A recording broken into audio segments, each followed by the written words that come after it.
Pag may isang leader mga kababayan na totoong lumalaban sa korupsyon, pinanggigigilan nila. Gusto nilang ipatanggal. Kaya yung mga pumalakpak noon nang sabihin ng ating Pangulong Bongbong Marcos sa SONA, maya naman kayo, sabay palakpakan po. Hindi lahat ng mga pumalakpak doon pabor,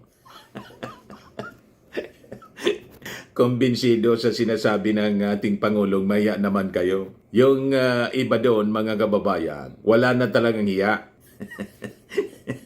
Kumapal na ng todo yung muka, napakawalang hiya. Kasi sila mismo ang nasa likod mga kababayan sa hindi lang milyon-milyon, bilyon-bilyong kickback. Kasi napakatagal na po ito, dekada-dekada, sabi ng ating Pangulo. Dekada-dekada na to, ginagawian na po ang magnakaw sa kaban ng gobyerno. Lalo na po dito sa implementation ng mga infrastructure projects. Kinasanayan na po nila yung SOP.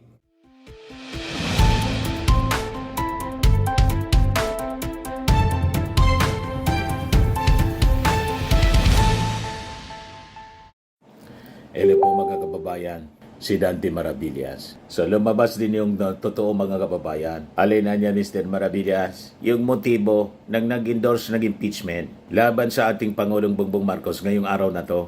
Yung pusong DDS.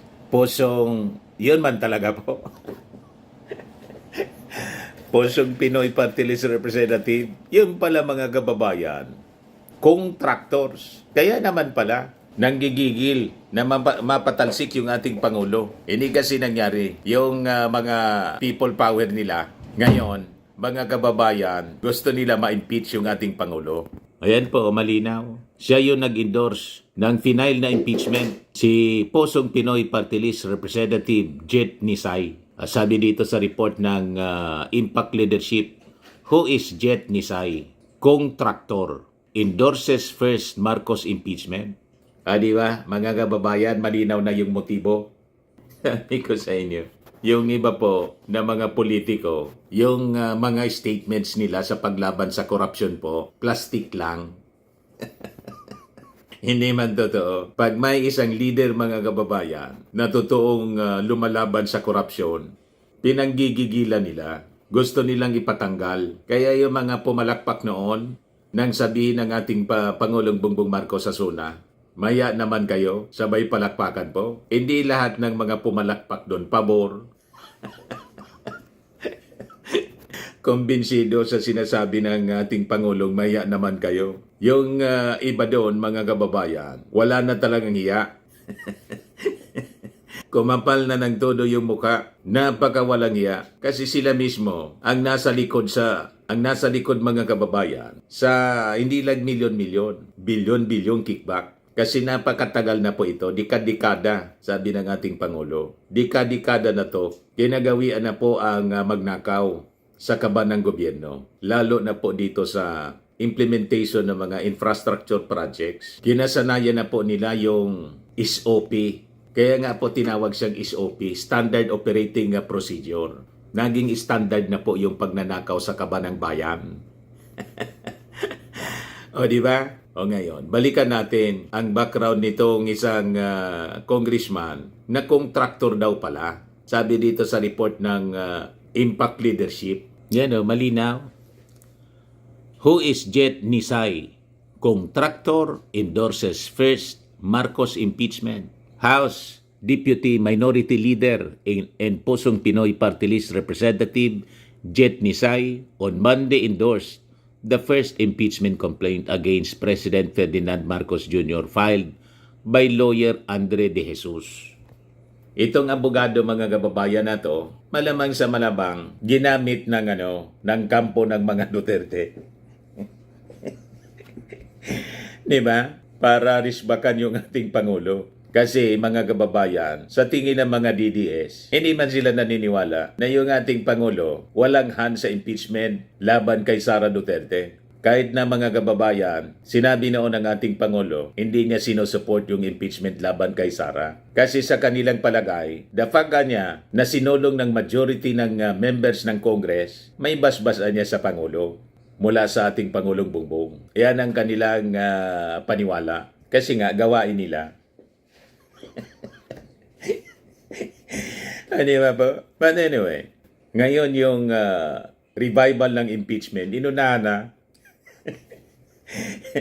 It is expected, mga kababayan, na si Sara i-refile yung impeachment complaint. Kaya lang siyempre, sako pa rin ng 1 year barol. Technical kasi ng Supreme Court eh. Kaya minsan, nakakainit din ng ulo yung mga pinagagawa ng Supreme Court.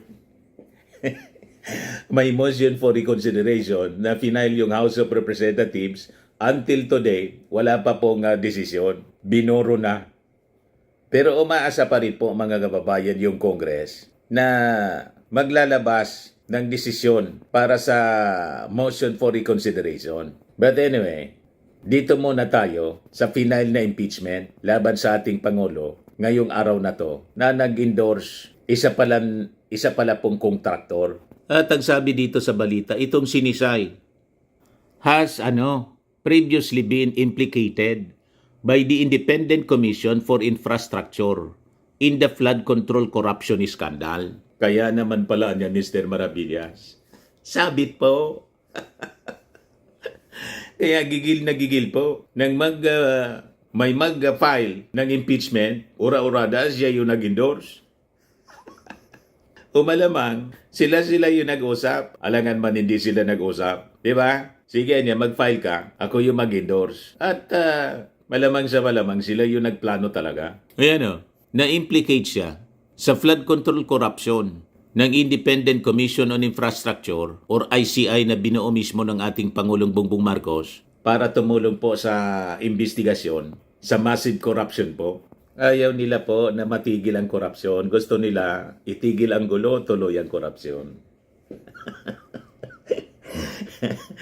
At ang dapat matanggal, hindi yung mga kurakot. Dapat ang tanggalin yung lumalaban sa korupsyon. Ganon kaya hipokrito ang maraming politiko natin. Kaya tama yung final na bill sa Senado, mga kababayan, ni Senator Risa Hontiveros. Dapat natin siguro na isupport po ito. Ban contractors, political dynasties, Hontiveros Akbayan Move to end party list abuse.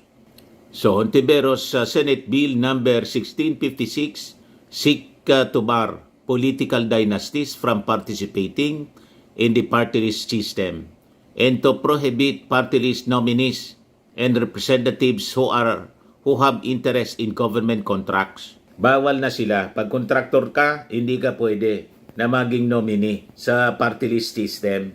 Kasi ang nangyari po, ang intensyon ng party list system, mga kababayan, magkaroon ng representation yung mga marginalized sector. Ang nangyari po, pumasok na yung mga bilyonaryo.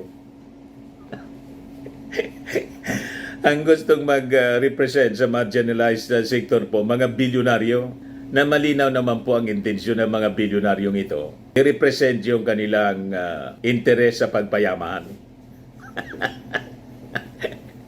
Hindi man para maglingkod, kundi para magnegosyo, gawing negosyo ang politika. Iyon pa naman yung dati nang ginagawa ng mga district representatives po na mga kurakot. Pati yung party list system, pinasok na po nila. Yun ang nangyari. Kaya tama itong bill, mga kababayan, na final ng akbayan at saka po ni Risa Hontiveros sa Senado. Toldo ka na natin. Ako nga sabi ko, dapat itong mga party list na to i-abolish na. Di ba? Dagdag gastos lang sa pasweldo mula sa taxes ng ating mga kababayan. Pagkatapos biglang pinasok ng mga contractors. Ngayon, sabit sila sa mga anomalya, sa flood control projects. Kasama pala ito sa inimbestigahan ng ICI, kaya siguro nang gagalaiti sa ating Pangulong Bongbong. In-endorse yung impeachment. Di ba po? Gustong patalsikin yung ating Pangulo.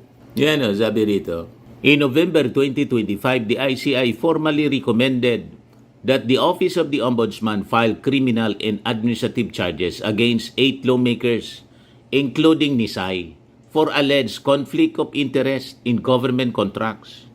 According to ICI Chair Andres Reyes, Nisay was linked to GBN, Construction and Trading, which allegedly benefited from contracts in violation of the Code of Conduct for Government officials and the Anti-Graft and Corrupt Practices Act. Di ba po mga kababayan, malinaw ang motibo? Kaya ang sino man po na support dito sa in-endorse na impeachment, kakampi dito kay Nisay, alams na. Ibig sabihin kasi pare-pareha sila. Di ba? Nawala mga kababayan yung credibility. Walang credibility talaga. Ito pong impeachment complaint na final.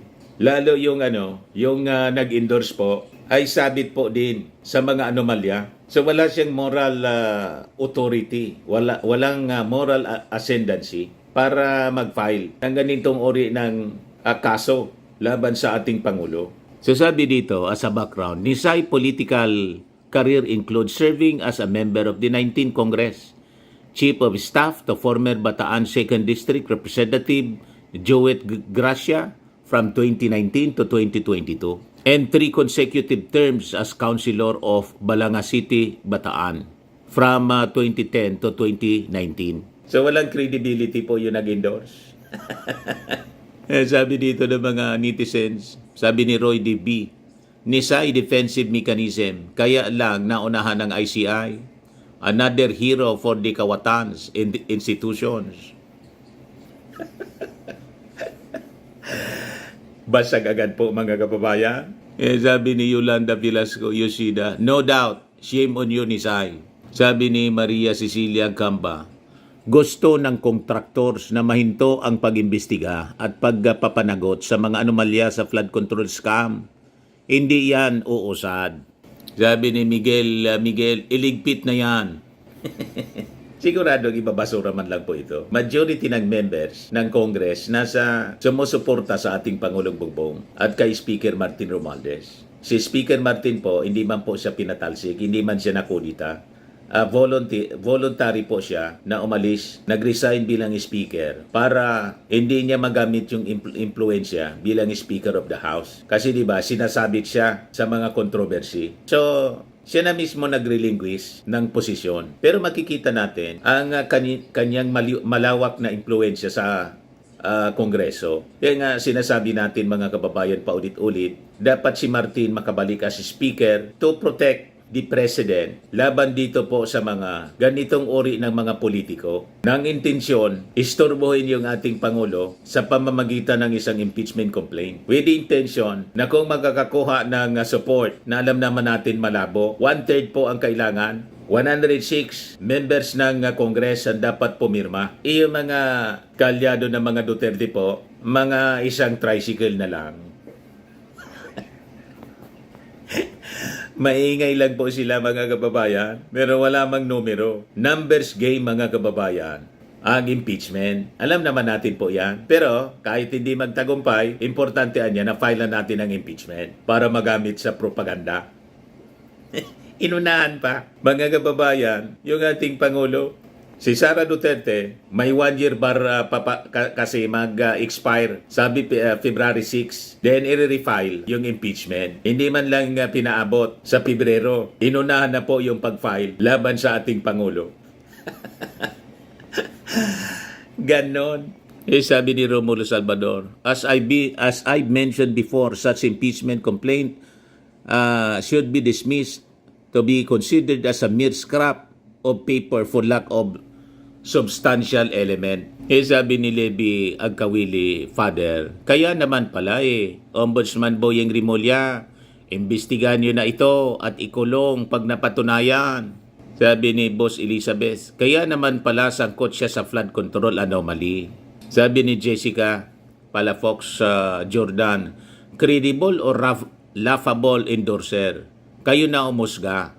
Lams na. Sabi ni Marcelino Tolentino, naging defensive agad. Anak ng tinapa, conflict of interest yan. Tama, ang tawag dyan ay kontraktor at hindi lingkod bayan. Napakalinaw ng motibo. Gusto nilang patalsikin yung ating Pangulo para mga kababayan iupo si Sara. Pag naupo si Sara, tigil ang investigasyon laban sa kanila. O, di ba po? Hindi man paglaban sa korupsyon ang intensyon, kundi pagpatuloy ng massive corruption na nangyayari sa gobyerno. Kasi yung lumalaban sa korupsyon, gusto nilang ipatanggal yung mga tao na malinaw na sabit sa korupsyon, gusto nilang ipalit. Gusto nila ang siyang nag-perpetuate sa poder. Di ba? Mga kababayan, napakalinaw ng motibo. Masamang motibo, mga kababayan, laban sa ating Pangulo at sa ating bansa. Ayan man lang po. Ako po si Dante Maravillas. Bye-bye. God bless.